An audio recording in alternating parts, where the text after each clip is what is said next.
Hello, നല്ല പഴുത്ത ചക്കി മാങ്ങിയൊക്കെ ഉണ്ട്, വാങ്ങിക്കാൻ വരുമോയെന്ന് അമ്മേനെ വിളിച്ച് വല്യമ്മ പറഞ്ഞു. ആ ഫോൺ കട്ടാവുന്നതിന് മുന്നേ തന്നെ ഞാൻ ഹെൽമെറ്റ് കൊടുത്ത് ഇറങ്ങിയിട്ടോ അതൊക്കെ വാങ്ങിക്കാനും. അല്ലെങ്കിൽ പഴുത്ത മാങ്ങിയും ചക്കിയൊക്കെ ഉണ്ടെന്ന് പറഞ്ഞാൽ ആരാ പോവാതിരിക്കുക? എനിക്ക് ഭയങ്കര ഇഷ്ടമുള്ള കേട്ടോ. അതുകൊണ്ട് തന്നെ ഇങ്ങനെ ഇടം വില നോക്കാതെ അങ്ങോട്ട് പോയി. വീട്ടിൽ രാവിലെ തന്നെ കറണ്ട് പോയത് കാരണം ഫോണിലൊന്നും ചാർജ് ഇല്ല. അതുകൊണ്ട് ചാർജർ കൊടുത്താണ് ഞാൻ വല്യമ്മയോടേക്കുള്ള പോക്ക്. ഇതാ പോകുന്ന ആളാണ് നമ്മുടെ വല്യമ്മ. വല്യമ്മ ചില്ലറക്കാരിയൊന്നുമല്ല, സ്വന്തമായിട്ടൊരു അംഗനവാടിയൊക്കെ ഉള്ള ആളാണ്. ചുമ്മാ പറഞ്ഞതാണ്, അവരുടെ അംഗനവാടിക്ക് എന്തോ പണിയുള്ള കാരണം തൽക്കാലം ഇപ്പോൾ ഇവിടെ അംഗനവാടി.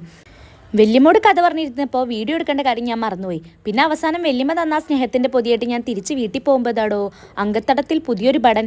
നമ്മുടെ പുത്തമ്പള്ളിക്ക് പുതിയൊരു അവിൽ മിൽക്കിൻ്റെ ഷോപ്പ് ഓപ്പൺ ആയിരിക്കുന്നു. മെനുവിലൊക്കെ ഒരുപാട് ഐറ്റംസ് ഉണ്ട്. അപ്പോൾ ഒന്ന് ട്രൈ ചെയ്യണമല്ലോ എന്ന് വിചാരിച്ചിട്ട് 2 ബൂസ്റ്റ് അവിൽ മിൽക്കും മേടിച്ച് ഞാൻ നക്ഷുമോനെ സർപ്രൈസ് ചെയ്യാൻ വീട്ടിലെത്തിയപ്പോൾ ശരിക്കും സർപ്രൈസ് ആയത് ഞാനാണ് കേട്ടോ. നമ്മുടെ നക്ഷുമോൻ കണ്ണമാമൻ വന്നപ്പോൾ കണ്ണമാമൻ്റെ കൂടെ വീട്ടിലേക്ക് പോയി. അപ്പോൾ ആ സങ്കടം മറക്കാൻ വേണ്ടിയിട്ട് ഞാൻ നേരെ പോയി ആ പൊതിയൊക്കെ ഒന്ന് അഴിച്ചു നോക്കിയപ്പോൾ നല്ല പഴുത്ത ചക്ക നല്ല ചൊളയൊക്കെ പറിച്ച് വെച്ചിരിക്കുന്നു. ഹാവ് എന്താലേ.